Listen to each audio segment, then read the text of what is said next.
Tout à l'heure, je vous parlais donc ici d'un autre pin, donc ça va servir de rehausseur grosso modo. Donc cette pièce-là est uniquement à utiliser avec des accus en 18-650 ou en 20-650.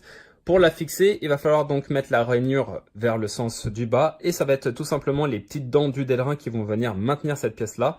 Donc là, vous la mettez délicatement à l'intérieur, donc à travers les rainures, hop, comme ceci. Donc du coup, là, ça va régler la hauteur parce que vous savez très bien que les accus en 18-650 ou 20-650 sont trop basses par rapport aux autres accus.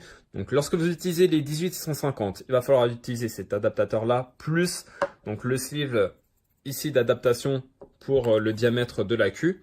Si vous utilisez des 20-650, il va falloir utiliser uniquement ceci et non pas le sleeve. Et si vous utilisez des accus en 20-700 ou en 21-700, il faudra tout simplement retirer cette pièce-là et bien sûr ne pas utiliser non plus de l'autre côté cette pièce-ci. Passons sur l'utilisation des accus. Donc là, j'ai utilisé des 18-650. On a le pôle positif, le pôle négatif. On vient le mettre à l'intérieur comme ceci. Sachant que pour le sleeve, on n'aura pas de sens. On peut le mettre dans n'importe quel sens, hein, ça fonctionnera. Par contre, ce qui est important de retenir, c'est que le pôle positif va se situer vers la connectique hybride. Donc on met le tout à l'intérieur comme ceci. Et ensuite, on vient mettre la partie basse. Hein, je le rappelle, avec les 18-150, il faut mettre le rehausseur en même temps. On vient donc revisser le tout comme ceci.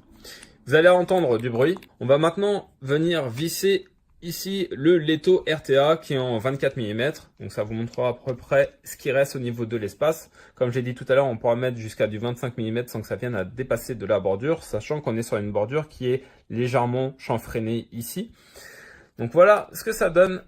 Voilà, sur l'état global. Donc là, si je viens ici pousser le switch pour faire fire, on pourra voir que ça marche correctement. Voilà. Donc on a toujours l'accu qui se balade un petit peu à l'intérieur. Pour les accus en 20-700 ou 21-700, il faudra donc retirer le sleeve. Donc on a deux possibilités, comme je vous le disais, de mettre par exemple des Home King ici en 3000 mAh. Donc ça c'est des 20-700 comme il est indiqué sur la batterie. Ou alors on peut mettre d'autres accus comme celui-ci de chez Gisfan qui sont en 21-700. Donc voilà la différence, on a un peu plus de capacité dans des 21-700 que dans des 20-700. Donc moi par exemple je vais utiliser ici la 21-700. Il faudra donc venir retirer cette partie-ci, donc retirez-la délicatement comme ceci. On vient mettre directement l'accu toujours avec le pôle positif vers le haut comme cela. Et on viendra refermer le tout en vissant. Donc là on aura un accu qui ne bouge pas par contre. Et là, en faisant switch, on pourra entendre que ça fonctionne parfaitement. Donc moi, personnellement, autant prendre un mode comme ça, autant utiliser des accus en 20-700 et 21-700. Dans un premier temps, parce que ça ne bouge pas à l'intérieur. Et dans un deuxième temps, parce qu'on a une décharge plus haute, donc des ampérages plus hauts. Et on a aussi la possibilité d'avoir plus d'autonomie en accu. À savoir aussi que ce mode ne pourra pas se déclencher tout seul, parce que lorsque vous refermez, vous allez avoir donc l'accu qui va reposer sur cette surface en Delrin. Il faudra venir vraiment appuyer sur le switch et c'est assez long au niveau de la distance hein, pour venir ici faire contact avec la batterie pour faire fire avec. Si on s'attarde un peu maintenant sur la partie inférieure, on pourra voir que le switch est légèrement renfoncé donc à l'intérieur. Donc ça ne pourra pas venir à déclencher lorsqu'on viendra le poser à plat sur un bureau par exemple. Et maintenant concernant la course du switch, je vous montre ce que ça donne au niveau de l'appui avant le déclenchement. Vous voyez, vous avez quasiment un demi-centimètre avant que ça vienne à déclencher. Et là, vous êtes vraiment au bout pour que ça puisse faire fire avec. Concernant la résistance, ici au niveau de l'appui du bouton, on a deux gros aimants qui sont assez intenses, hein, comme on a vu tout à l'heure. Donc au niveau de l'appui, il n'est pas super dur, il n'est pas super mou non plus. Je dirais que c'est un bon entre-deux pour une utilisation correcte. Et voilà à quoi ressemble le setup au complet. Au niveau de la prise en main, on est sur quelque chose qui est assez volumineux hein, et qui pèse son poids, mais on sent que c'est vraiment super robuste et ça c'est vraiment un gros point positif, en tout cas pour ceux qui recherchent ce type de matériel là. Donc là j'ai mis ici le Leto RTA dessus avec une résistance de 0,25 ohms et on va essayer de voir ce que ça donne avec.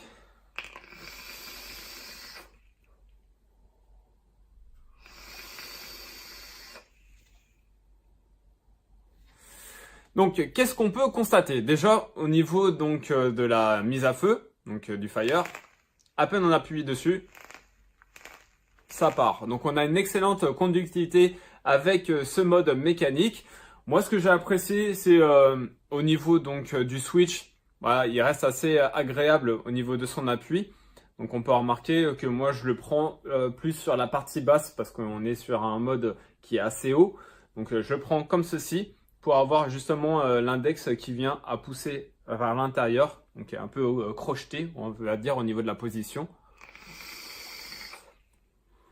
Après, on peut utiliser un autre doigt, on peut utiliser par exemple le majeur aussi comme ceci. Après, c'est comme bon vous semble. Chacun vient le maintenir un peu comme il veut.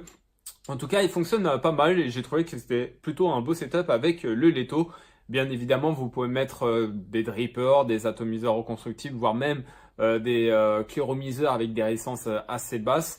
Attention quand même à ce que vous utilisez au niveau des accus. Donc avant d'utiliser un mode mécanique, connaître vraiment bien ce qu'il est possible de faire au niveau du montage et au niveau des accus utilisés si c'est bien suffisant par rapport à la valeur de votre résistance.